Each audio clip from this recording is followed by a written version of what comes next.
নিয়োগের দাবিতে পথে 2022-এর টেট উত্তীর্ণরা সল্টলেকের করুণাময়ীতে বিক্ষোভ টেট উত্তীর্ণদের দুটো ছবি পাশাপাশি আপনাদের দেখাচ্ছি। একদিকে বিকাশ ভবনের ছবি এবং অন্যদিকে টেট উত্তীর্ণরা পথে। দেখতে পাচ্ছেন পুলিশ একেবারে অত্যন্ত তৎপরতার সঙ্গে জমায়েতি করতে দেয়নি। যখনই পুলিশ একেবারে যখন টেট উত্তীর্ণ যারা চাকরি প্রার্থীরা রয়েছেন তারা যখন ইন্টারভিউয়ের নোটিশটা দিতে হবে এই দাবিতে একেবারে মেট্রো স্টেশন থেকে বেরোচ্ছেন, সঙ্গে সঙ্গে ধরপাকড় শুরু করে পুলিশ। ছবিটা একবার দেখুন।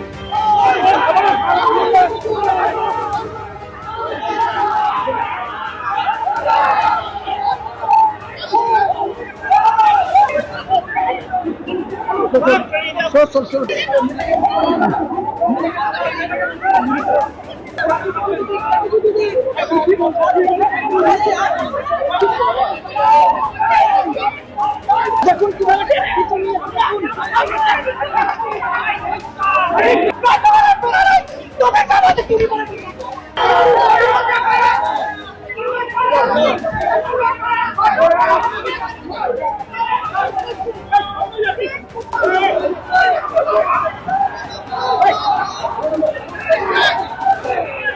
একেবারে প্রস্তুতি গোড়া থেকেই সম্পূর্ণ ছিল। শুধু মেট্রো স্টেশন থেকে, করুণাময়ী মেট্রো স্টেশন থেকে এই আন্দোলনকারী যারা টেট উত্তীর্ণ চাকরি প্রার্থী যারা রয়েছেন তাদের বেরোনোর অপেক্ষা। সঙ্গে সঙ্গে তাদের পাকড়াও করে কোথাও চ্যাংদোলা করে পুলিশ ভ্যানে তোলা হলো।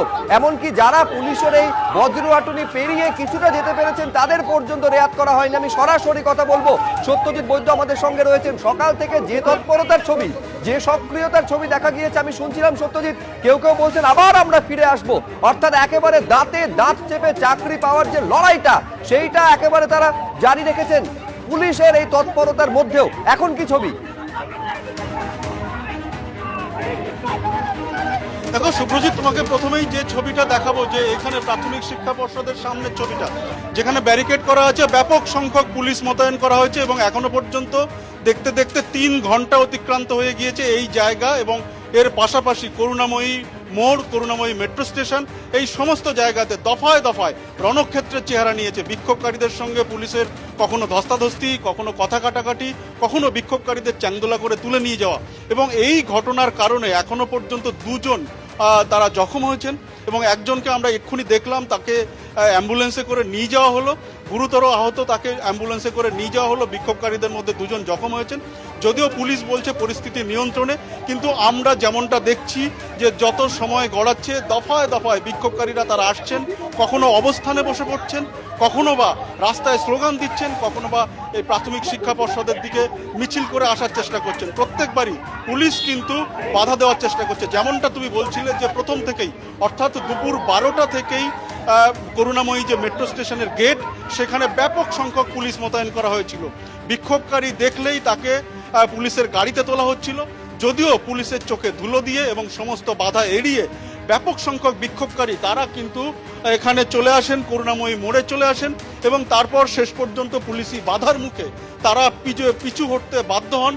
যদিও শেষ পর্যন্ত আমরা যেমনটা দেখছি তারা কিন্তু দফায় দফায় আসছেন। এখনো পর্যন্ত বিক্ষোভকারীদের একাংশ তারা কিন্তু রাস্তায় রয়েছেন। যেমনটা লেখা রয়েছে, দেখছি যে প্রতিশ্রুতি পূরণ আর কবে। অর্থাৎ তাদের যেমনটা দাবি যে 2022-এ তারা প্রাথমিকের টেট উত্তীর্ণ, তারপর থেকেই তারা দাবি করছেন যে তাদের ইন্টারভিউ, তার অন্তত নোটিফিকেশন হোক এবং পাশাপাশি তাদের নিয়োগ অবিলম্বে হোক। এবং সেই দাবিতেই আপনাদের আজকের কর্মসূচি কি ছিল এবং পুলিশের ভূমিকা নিয়ে কি বলবেন? আমাদের কর্মসূচি ছিল যে আমরা স্যারের সঙ্গে কথা বলতে চেয়েছিলাম, কিন্তু পুলিশ এখানে কথা বলতে তো দেয়নি, তাছাড়া ধস্তাধস্তি এসব করেছে। আর আমরা চাই অবিলম্বে যেন নোটিশটা চাই। আমরা স্যারের সঙ্গে কথা বললে খুবই ভালো হতো, কিন্তু পুলিশ সেটা করতে দেয়নি। ওখান থেকেই পুলিশ ধস্তাধস্তি করেছে, সরিয়ে নিয়েছে, এরকম করেছে। আমরা অবিলম্বে স্যার অর্থাৎ পর্ষদ সভাপতির সঙ্গে তারা কথা বলতে চেয়েছিলেন। দাবি ছিল একটাই, 2022-এ টেট পরীক্ষা দিয়ে তারা উত্তীর্ণ হয়েছেন, ইন্টারভিউয়ের নোটিশটা কবে দেবেন এইটা ছিল প্রশ্ন। কিন্তু সেই প্রশ্ন করার আগেই এই হচ্ছে পুলিশি তৎপরতার ছবি।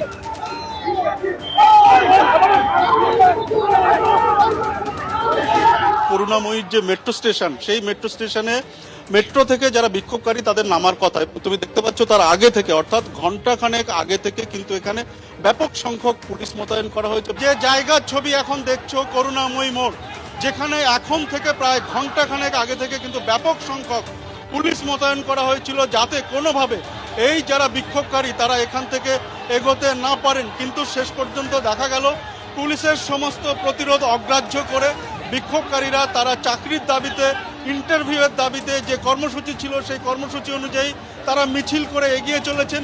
কেউ কেউ পথে অবস্থানে বসে পড়েছেন এবং এই আন্দোলনের জেরে এই মুহূর্তে করুণাময়ী মোড় পুরোপুরি অবরুদ্ধ। তারা হচ্ছেন 2022-এ প্রাথমিকের টেট উত্তীর্ণ, রাজ্য জুড়ে 50,000 চাকরি প্রার্থী।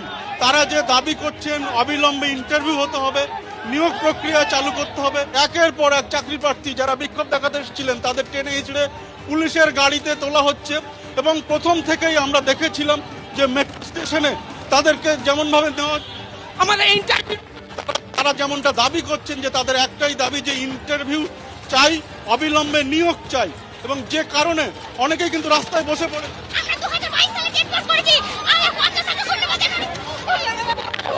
শূন্যপদের নোটিফিকেশন চাই। আমরা আবার ফিরবো। একেবারে একের পর এক বিক্ষোভকারী যারা কিন্তু পুলিশের গাড়িতে যেতে বাধ্য হচ্ছেন, তাদের অঙ্গীকার যে তারা সবাই আবার ফিরবেন এবং আবার এই আন্দোলনে তারা ফিরবেন। এবং তুমি দেখতে পাচ্ছ যে এই মুহূর্তে রাস্তা প্রায় ফাঁকা করে দেওয়া হয়েছে বৃষ্টি, এবং এই বৃষ্টি উপেক্ষা করে অনেকেই কিন্তু রাস্তার মধ্যে আন্দোলন করছে। আমাদের প্রচন্ড পুলিশে টানা হেঁচড়া, ফুলের অবাস করে দিয়েছে। আমরা হোক শিক্ষক, আমাদের উপরে অত্যাচার। যেমনটা কর্মসূচি ছিল যে দুপুর 1টা নাগাদ করুণাময়ীতে তাদের জমায়েত হবে। 2022-এর প্রাথমিকের টেট উত্তীর্ণ, তাদের মূল দাবি ইন্টারভিউ হতে হবে এবং অবিলম্বে নিয়োগ প্রক্রিয়া চালু করতে হবে, এবং এই দাবিতে তারা কিন্তু এসেছিলেন। এবং সেই ছবিটা তুমি দেখতে পাচ্ছ যে তারা আসার পর প্রথমে মেট্রো স্টেশনে বাধার মুখে পড়েন এবং তারপর পুলিশের চোখে ধুলো দিয়ে সমস্ত বাধা এড়িয়ে তারা যখন এগিয়ে আসেন, তারা রাস্তার মধ্যে পুলিশের বাধার মুখে পড়েন এবং শেষ পর্যন্ত অধিকাংশ যে বিক্ষোভকারী তাদেরকে কিন্তু এই মুহূর্তে পুলিশের গাড়িতে তোলা হয়েছে, প্রিজন ভ্যানে তোলা হয়েছে। কারুর সঙ্গে ধস্তাধস্তি চলছে। এই মুহূর্তে খবর পাচ্ছি আন্দোলনকারীরা আবার ফিরে আসছেন, আবার তারা আসছেন, যেটা তারা বলে গেছিলেন তারা আবার ফিরবেন। নতুন করে পুলিশের তরফ থেকে আপনারা জানেন যে সরিয়ে দিয়েছিল পুলিশ, কিন্তু আমি সত্যজিৎ বৈদ্যর সঙ্গে সরাসরি কথা বলবো। আবার আন্দোলনকারীরা ফিরে আসছেন দলে দলে। সত্যজিৎ, সুব্রজিৎ, একেবারেই তোমাকে যেমনটা বলছিলাম যে দফায় দফায় তারা কিন্তু ফিরে আসছেন, কখনো বা করুণাময়ী মোড়, আবার কখনো বা মিছিল করে। এই মুহূর্তে তুমি দেখতে পাচ্ছ যে প্রাথমিক শিক্ষা পর্ষদের দিকে ব্যাপক সংখ্যক যারা বিক্ষোভকারী তারা কিন্তু সেক্টর 5-এর দিক থেকে মিছিল করে তারা আসছেন এবং একের পর এক দফায় দফায় কিন্তু বিক্ষোভকারীদের পুলিশ হটানোর চেষ্টা করেছে। কখনো বা তাদেরকে প্রিজন ভ্যানে তোলা হয়েছে, কখনো বা রাস্তা থেকে তুলে দেওয়া হয়েছে। এবং এই মুহূর্তের ছবিটা তুমি দেখতে পাচ্ছ যে প্রাথমিক শিক্ষা পর্ষদের যে ঢোকার মুখ, সেই গেটে কিন্তু ব্যারিকেড করা হয়েছে, ব্যাপক সংখ্যক পুলিশ আছে। এবং তার ঠিক উল্টো দিকের ছবিটা দেখাতে বলবো সন্দীপন গুপ্তকে, যে উল্টো দিকে কিন্তু মিছিল করে এসছেন বিক্ষোভকারীরা। তারা যেমনটা প্রতিশ্রুতি দিয়েছিলেন যে তাদের কাউকে তুলে নিয়ে যাওয়া হচ্ছে বটে, কিন্তু তারা এই আন্দোলন থেকে নড়বেন না, তারা ফিরবেন, তারা আবার এই জায়গাতেই আসবেন আন্দোলন করতে। এই প্রতিশ্রুতি তারা অনেকেই দিয়েছিলেন। অর্থাৎ তাদের একটা প্রস্তুতি ছিল যে প্রথম দফায় যারা আসবেন তাদের যদি তুলে নেওয়া হয়, তাদের যদি এখান থেকে প্রতিরোধ করা হয়, আবার অন্যরা আসবেন। অর্থাৎ এই যে মিছিলটা, এটা কিন্তু একদম অন্য দিক দিয়ে সেক্টর 5-এর দিক থেকে মিছিল করে এলেন আন্দোলনকারীরা, এবং তারা ঠিক এই যেদিকে পুলিশের ব্যারিকেড, ব্যাপক সংখ্যক পুলিশ মোতায়েন আছে, তার ঠিক উল্টো দিকে রাস্তার অন্য পারে কিন্তু তারা ছবি পাশাপাশি বা সত্যজিৎ দর্শকদের সামনে তুলে ধরছি। এক হচ্ছে যারা আন্দোলনকারীরা, তারা আবার নতুন করে একেবারে প্রাথমিক শিক্ষা পর্ষদের দিকে দলে দলে এগোতে শুরু করেছেন। এরই মধ্যে যে পুলিশের যে ভূমিকা দেখা গিয়েছে, যার তীব্র সমালোচনা এই আন্দোলনকারীরা করছেন, তার মধ্যে একাধিক আন্দোলনকারী তারা অসুস্থ হয়ে গেছেন। পুলিশের তরফে তাদের চিকিৎসার জন্য হাসপাতালে যখন নিয়ে যাওয়া হচ্ছে, সেই মুহূর্তের ছবি দেখতে পাচ্ছেন। অর্থাৎ এই যে মূল দাবি ছিল একটাই, যে 2022-এ টেট উত্তীর্ণ হওয়ার পরেও 3টে বছর তাদের অপেক্ষা করতে হয়েছে। এখনো পর্যন্ত কেন কোনো ইন্টারভিউয়ের নোটিফিকেশন নেই, কেন কোনো বিজ্ঞপ্তি ইন্টারভিউয়ের জন্য প্রকাশ করেনি পর্ষদ?